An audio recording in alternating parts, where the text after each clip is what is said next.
بناتي الأمارات عاملين ايه؟ يا رب تكونوا بخير. وصفة بقى جديدة من وصفاتنا السهلة السريعة اللي بنتعلمها مع بعض، مش توقفنا في المطبخ كتير، ونتيجتها مضمونة 100%. حتى لو أول مرة تعمليها أصلا مش هيصدقوا ان انتي عاملاها في البيت. و يلا بينا نشوف هنعمل ايه. هنعمل مع بعض فطيرة والصدق. بجد بجد النتيجة هايلة، ولو أول مرة تعمليها هتطلع معاكي تحفة. فطيرة مش من غير بقى دقيق ولا عجن، ولا نتيجة الفطير طلعت معايا مش حلوة، لا لا لا. احنا هنعملها بمكون سهل قوي وبسيط، وعشان نضمن النتيجة. ايه اللي هنحتاجه بقى في الوصفة بتاعتنا القمر دي؟ هنحتاج اي كمية صدوق، او ممكن تعمليها ببسطرمة، او ممكن تعمليها بجبن زي ما تحبي. فلفل الوان قطعته بالطريقة دي، يعني شرايح صغيرة. طماطم، طماطمايه او يعني طماطمتين متقطعين بس منزوع منهم البذرة او القلب بتاعهم مش عايزاه. واللفة القمر دي هي اللي هتطلع لنا اجمل فطيرة بالصدوق. لفة جلاش تمام كده، اللي هي بتبقى نص كيلو. بس هي دي مكوناتنا. هبدأ الاول ان انا هسوي الحشوة، لان انا عايزة الصدوق يكون مستوي.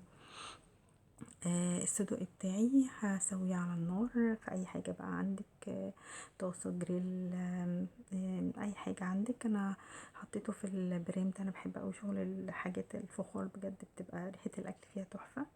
نزلت بالصدوق، اديته الصدمة الاول وقلبته تقلبتين، و نزلت عليه بالفلفل الالوان. بصوا الالوان عامله ازاي، بجد شكلها تحفه وريحه كانت رهيبه.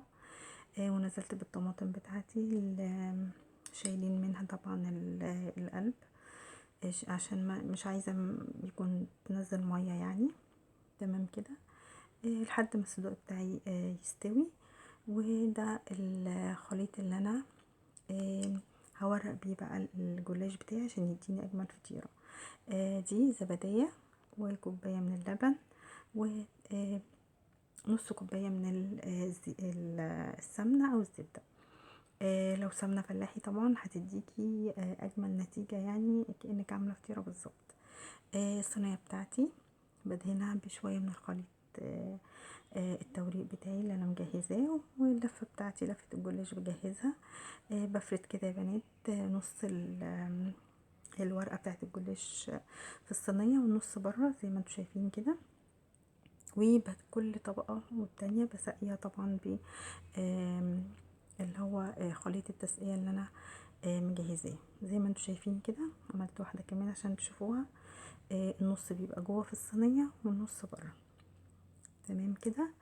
وطبعا بين كل ورقة والتانية بحط من الخليط التوريق بتاعي، وبحط كتير، كمية كبيرة. لو عندك معلقة قشطة او كريمة، كريمة اللي هي بتبقى وش اللبن، حطيها برضو على الخليط ده، هتديكي نتيجة هايلة بجد. كأنه فطير مشلتت بالظبط. تمام كده. هعمل كل الكمية بتاعتي كده، بيبقى كل الكمية كده نص الورقة بتاعت الجلاش من جوه، ونص التاني بره، كأني عاملة وردة كده بالظبط زي ما انتوا شايفين. وبالفرشة كده بسقي كل قطعة في الجلاش بالخليط اللي انا عاملاه. تمام كده. هو ده اللي هيديني التوريق يا بنات. كده خلصت الكمية بتاعتي كلها زي ما انتوا شايفين. هعمل ايه بقى؟ هنزل ب انا خليت ورقه واحده بس، دي اللي هقفل بيها الوش في الاخر. تمام كده. هنزل بقى بالصدوق او الحشوه بتاعتي. الحشوه بتاعتي مش شرط تكون صدوق على فكره، يعني هو ده اللي كان عندي، لكن لو عندك بسطرمه، لو عندك لحمه مفرومه، لو عندك ميكس جبن بس وتقطعي عليه خضار، هتبقى تحفه جدا. المهم نزلت بالحشوه بتاعتي، ونزلت بشويه من الجبنه الموتزاريلا. لو عندك جبنه رومي برضو ممكن تحطي. المهم الحشوه دي من اختيارك انتي. هي بس الطريقه امشي عليها. وهنرجع بقى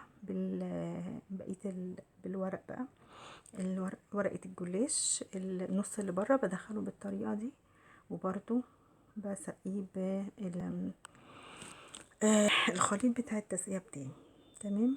يعني احاول ان انا اظبطها على قد ما اقدر. تمام كده.